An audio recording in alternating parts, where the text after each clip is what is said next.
Hello, everybody. Today it's Jim and Terry of Good morning. Shiloh Kahal. And I wanted to bring Terry on because she started to go off on something I just think needs to be shared with everybody, and that is the obedience of the faith. It is a mantra of how we're operating today. And she's done some word study on it, and I just think it needs to be shared. So, well, I started reading in First Peter, and it's Kepha, where I'm reading from the Hallelujah Scriptures. It's a restored name version. It says, Kepha, an emissary of Yahuwah HaMashiach, to the chosen, strangers of the dispersion in Pontus, Galatia, Cappadocia, Asia, and Bithynia, according to the foreknowledge of Yahuwah the Father, Kodesh, or made holy, by the Ruha, the Spirit, unto obedience and sprinkling of the blood of Yahushua HaMashiach. Favor and shalom be increased to you. So what stood out to me is, first of all, Peter Kepha is writing to those that are dispersed. The ones that were dispersed from their disobedience back hundreds and hundreds of years prior to that. it could be Israel, and from the northern tribes of Israel, they could be dispersed up in that area. It could also possibly be some of the people of the tribes from the land of the southern kingdom, Yehuda, as well. Yeah. But dispersed because of obedience. Scattered. The ones that were scattered because of... who are no longer really identifying with the Yehudim of the day in the land of Israel. Yes. So Peter is writing to those who are chosen, but they were scattered because of disobedience and nothing else. They were completely disobedient. They rebelled. And Yahuwah said, okay, enough. I'm going to scatter you. But then, of course, he says, but then I'm going to regather later. Right. But so the according to verse 2 again, according to the foreknowledge of Yahuwah the Father, Kodesh, or holy by the Spirit, the Ruha, unto obedience and sprinkling of the blood of Yahushua HaMashiach. So I just decided to look up that word obedience because many of us that grew up in church think the obedience means to follow a new set of commands that Yahushua, Jesus, gave to us. Yes, we know he kept the perfect will of the Father. He followed all of the law, followed all the commands, was perfectly obedient. But we as the church think, or I have, and I believe this is a general teaching, is that we're not subject to the law, the commands, the charges that were in what is called the Old Testament. So I thought, well, I'm going to look up that word obedience because there's two things here. It says the obedience and the sprinkling of the blood. And Revelation refers to that several times saying, in effect, those that both have faith in Yahushua HaMashiach and keep the Torah or follow the commands. And did you say obedience of the faith earlier? Is that where you're headed with yes, this? Okay, very good. Obedience. So what does that obedience of the faith mean for us as believers? Well, on Bible Hub, which is one of my go-to apps, they define it's from a Greek word called hupakoe. Would you like me to pull that up on screen? Yeah, if you want to. It's give us a second here. We're going to come back. Let me go get this pulled up. Okay, so we're back, and we've pulled up Bible Hub here, and we've gone to 1 Peter 1:2, and Terry is asking me to go to the Greek. Okay. So now where it says obedience, we're going to look at that word, the Greek word for obedience. 52:18? Yes, 52:18 is the Greek Strong's Concordance number. Okay. Okay, so the word hupakio means obedience, submissiveness, compliance. From hupakao. Oh, here's what she's reading in case. Yeah. So we've got this hupakoe, maybe? Koe? Something, whatever it is. Yes, hupakoe. Yes. Okay. Obedience in general from the lexicon, but then down here in Strong's, well, actually, even before we get down there, it's obedience, submissiveness, compliance, according to the lexicon. Okay, go ahead. And here's So- a attentive hearkening, compliance or submission. Is this where you were going? Obedience. Yeah, obedience. Now scroll down. Okay. Scroll on down. Okay. Because they expound upon it. Okay. Go on down. Okay, stop now. Let's see. Here, let me take that. Sure. Okay, the concept is obedience. Paul speaks of obedience of the faith also among the Gentiles, highlighting, I'm reading directly from Bible Hub. So she's down here. Right Go ahead here. and circle. Okay, she's at Romans Right. 1:5 under the topical lexicon down here where Paul speaks of the obedience of the faith. So go ahead. So Paul speaks of the obedience of faith among the Gentiles, highlighting that true faith naturally results in obedience to God's commands. Similarly, in Romans 5:19, the obedience of Christ is contrasted with the disobedience of Adam, illustrating the redemptive power of Christ's submission to the Father's will. Philippians 2:8 describes Christ's ultimate act of obedience.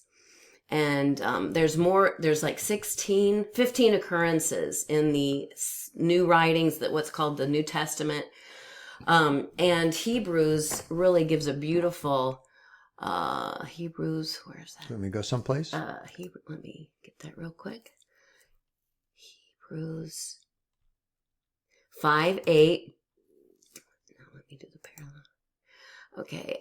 Although he was the son, he learned obedience from what he suffered.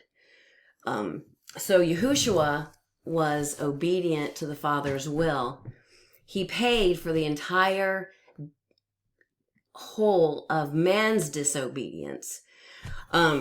So we're called to obedience and the sprinkling of the blood, which is obedience of Yahweh's commands, and the sprinkling of blood, which is the faith or belief in Yahushua HaMashiach.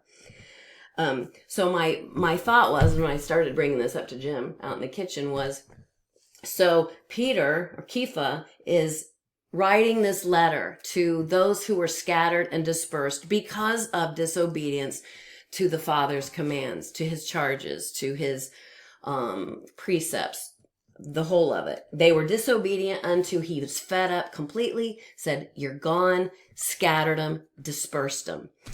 And so Peter, writing to the dispersed ones in Pontus, Galatia, Cappadocia, Asia, and Bithynia, he's saying there's no obedience of faith. Give me just a quick second. I'm going to go back to the camera. Go.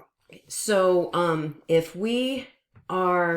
he's writing to those that were dispersed, writing to those who were disobedient, and now saying through the blood of Yahushua HaMashiach and through the Spirit, through the Ruha, there's an obedience of faith.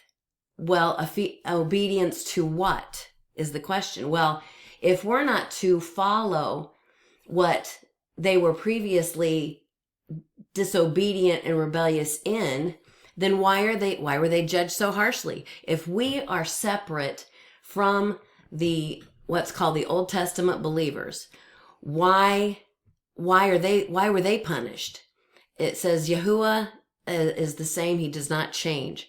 So his ways don't change. His ways don't His change. commands don't change. His Torah doesn't change. Because it's a reflection of his character.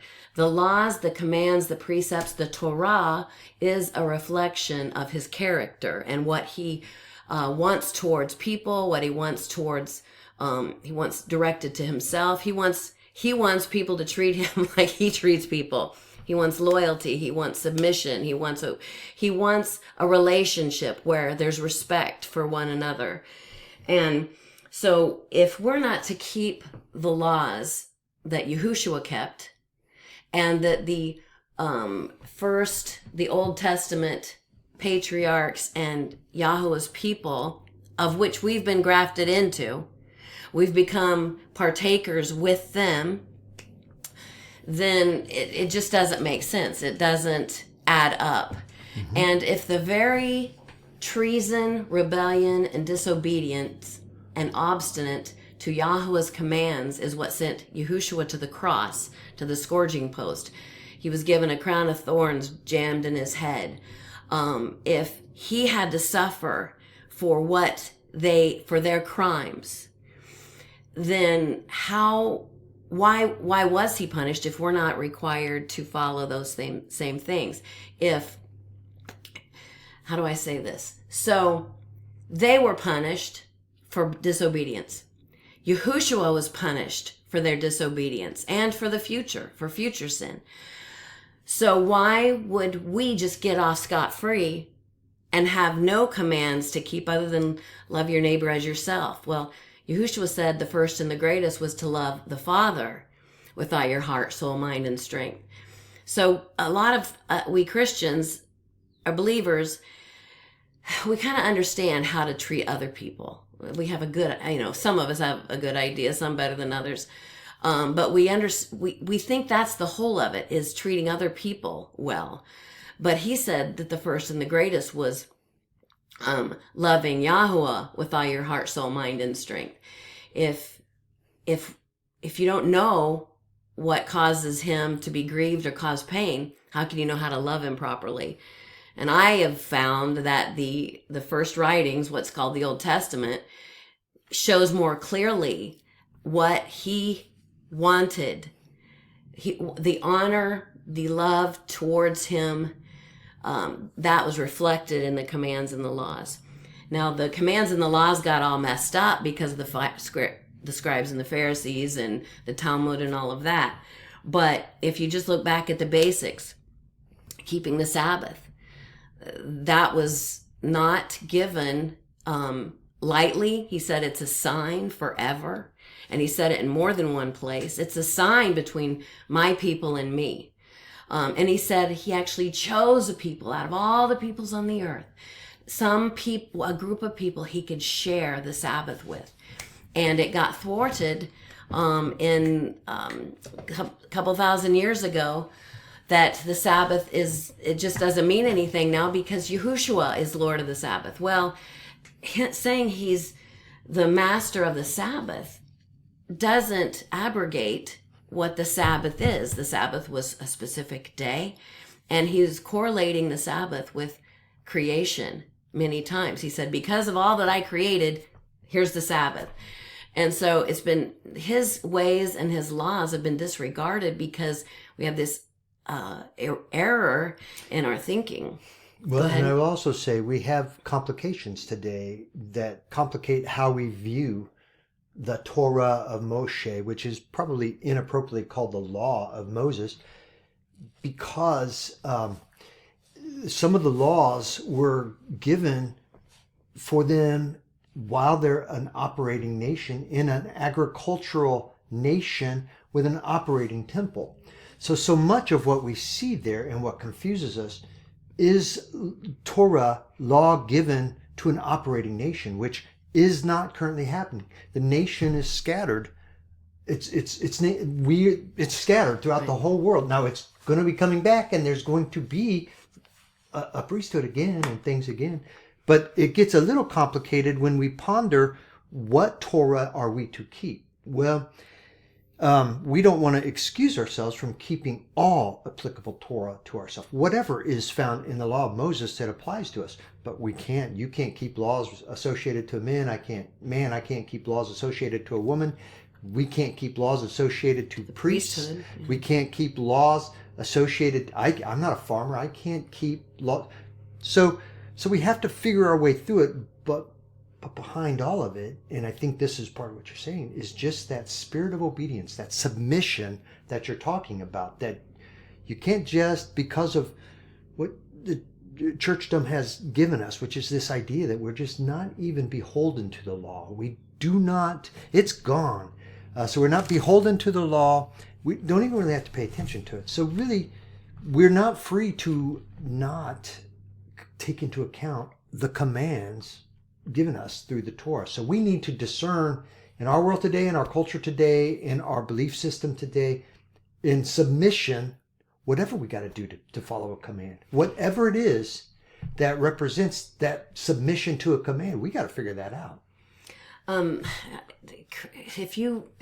The reference I'm not sure of. So in the days when they'd been dispersed to Babylon, they'd been taken to Babylon, and then they went back to start rebuilding Jerusalem. And that the law had gotten separated from them. They didn't know the books. They didn't have them. And then was it Ezra that read to them the law, and they cried. Mm-hmm.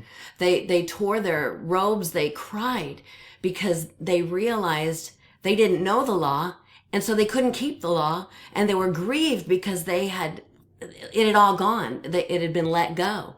And they cried, and they they wanted to hear it because they wanted to be able to be obedient to the Father, to Yahuwah. And just touching upon what you just said about, the believers today are not a separate entity from Yahuwah's family and assembly from days gone by. It says specifically, Paul is saying specifically in Ephesians 2 and 3, that we have been joined with Israel. Those that will believe and obey are joined with Yisrael, with his people, with the assembly. It's not a separate church. We're joined with Yisrael, because he said, one body, one Ruha. You're also called one Adon, one faith, one baptism or immersion, one Elohim and Father of all. In Ephesians, I'm just going to read in 2:17 through 22, and then a little bit in 3. And having come, he brought as good news shalom to you who are far off, and shalom to those who are near. Because through him we both have access to the Father by one Ruha, one Spirit. So then, you are no longer strangers and foreigners, but fellow citizens with the Kodeshim, with Yahweh's people, and members of the household of Elohim, having been built upon the foundation of the apostles or emissaries and Nebiim, the prophets, Yahushua HaMashiach himself being the chief cornerstone, in whom all the building being joined together grows into a Kodesh, to a holy Mishkan, a temple, a building in Yahuwah, in whom you are also being built together into a dwelling of Elohim in the Ruha. And then just real quick before I read the other two scriptures in Ephesians 3, Peter said we're living stones being built in this house. So then in chapter 3 of Ephesians, starting at verse 4, in reading this, then, you are able to understand my insight into the secret of Mashiach, the secret of Yahushua HaMashiach, the Messiah. It's a secret. It was a mystery hidden in past ages, hidden for thousands of years, now revealed through the Messiah, which Paul felt the burden of making it known, that it was not made to the sons of men in other generations, as it has now been revealed by the Ruha to his holy emissaries, to his Kodesh emissaries and Nebiim, the prophets, the Gentiles to be co-heirs, united in the same body, and partakers together in the promise in Mashiach through the good news. That's really good, Terry. So we're not separate from Israel. As believers in Messiah, now I'm not separate from the previous believers. I am now being grafted in. I am now being built into that building that's going to be the house of Yahuwah. Mm-hmm. Israel. Yep. Covenants and the promises, yep. Everything of the Israel. So. All right, well, we've got company, so we're going to take this opportunity to part here. May you be Baruch. Thanks for spending time with us. And may your shalom be great. Amen. Bye-bye.